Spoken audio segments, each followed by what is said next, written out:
안녕하세요. 시니어 공공주택입니다. 오늘은 고령자 어르신들을 위한 정부의 복지제도 중에서 주거 지원 분야의 4가지에 대해서 알아보겠습니다. 먼저 주택연금 제도가 있습니다. 공시가격 9억 원 이하를 가지고 계신 만 55세 이상 어르신들을 위해서 주택연금 제도가 운영되고 있습니다. 집을 담보로 맡기고 그 집에서 살면서 매달 연금을 받는 것입니다. 주택금융공사를 방문하시거나 온라인으로도 신청이 가능하고요. 주택금융공사에서 방문해서 확인하고 진행됩니다. 대략적으로 70세 기준으로 해서 1억당 30만원 정도 나온다고 보시면 되겠습니다. 주택연금을 이용하시다가 배우자가 한 분이 돌아가실 경우에 남은 배우자가 계속 사실 수 있는지 궁금하신데요.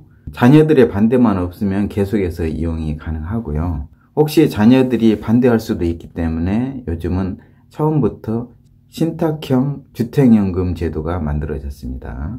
중간에 이사를 가실 수도 있는데요. 그런 경우에는 새로운 주택으로 변경해서 계속 이어집니다. 나중에 돌아가시고 나서 받은 돈이 집값보다 더 많거나 적거나 경우는 어떻게 되느냐? 내 돈이 많이 받았으면은 그냥 더 이상 낼 돈이 없고요. 만약에 집값이 좀 남았을 경우에는 자녀들, 즉 상속인에게 상속됩니다. 다음은 기존주택 등 매입임대주택 지원입니다. 이것은 고령자 어르신들 뿐만 아니라 일반 저소득층, 신혼부부, 청년 등도 다 해당됩니다. 대상별 가구소득 및 자산이 일정 기준 이하이면서 세부 기준을 만족하는 사람들입니다. 고령자의 경우 무주택 세대 구성원으로 만 65세 이상 고령자 어르신들인데요. 도시근로자 가구 월평균 소득의 50% 이하이면서 총 자산 3억 6,100만원 이하, 자동차 3,683만원 이하이신 경우입니다. 이 금액이 대략 1인 가구 기준으로는 한 234만원 정도 된다고 보시면 되겠습니다. 다가구주택, 다세대 연립주택, 아파트 등 주로 원룸이나 빌라를 말합니다. LH나 지역별 지방도시공사에서 매입을 한 다음에 저렴하게 임대합니다. 일반 저소득층의 경우에는 시세 한 50% 이하 수준으로 최장 20년간 임대를 하고요. 고령자 어르신들의 경우에는 시세의 40% 이하 수준으로 갱신계약 횟수 제한 없이 돌아가실 때까지 사신다는 말입니다. 보통 30% 정도가 많습니다. 신청하는 방법은 주소지 관할 읍면동 주민센터에 신청하시면 됩니다. 다음은 행복주택 공급입니다.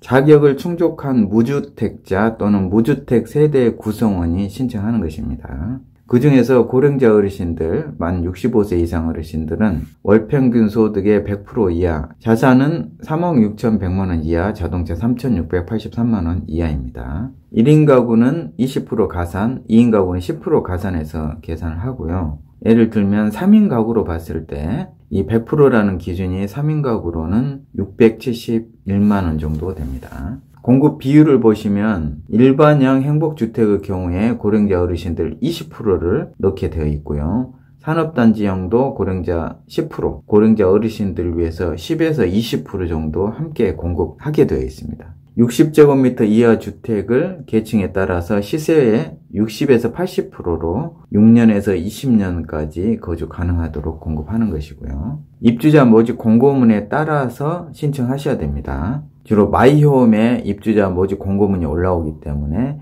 마이홈에서 다 확인하실 수 있습니다. LH 청약센터를 통해서 신청을 하는데 이 청약 공고문이 마이홈에 모아서 올려지고요. 거기서 확인한 다음 LH 청약센터로 가서 신청하시면 됩니다. 그런데 고령자 어르신들의 경우에는 현장 접수도 가능하니까 현장 접수를 이용하셔도 되고요. 다음은 에너지 바우처 제도입니다. 국민기초생활보장법에 따른 생계의료 수급 세대 중에서 노인, 영유아, 장애인, 임산부, 중증질환자, 희귀질환자, 중증 난치질환자, 한부모 가족, 소년, 소녀 가정이 포함된 세대의 경우에 에너지 바우처가 나옵니다. 어르신들의 경우에 58년 12월 31일 이전에 출생하신 분들이고요. 보장시설에 계시는 수급자는 지원 제외됩니다. 또 다른 에너지 바우처를 받으신 분들은 중복 지원은 불가하고요. 내용은 전기, 도시가스, 지역난방, 등유, LPG 등을 구입할 수 있는 전자 바우처를 지원합니다. 가구당 19만 5천 원이 들어있는 전자 바우처를 제공합니다. 신청 방법은 읍면동 주민센터로 가시면 되고요. 복지로에서도 신청이 가능합니다. 인터넷으로 신청하시는 것보다 그냥 읍면동 사무소로 가시는 게 제일 편합니다.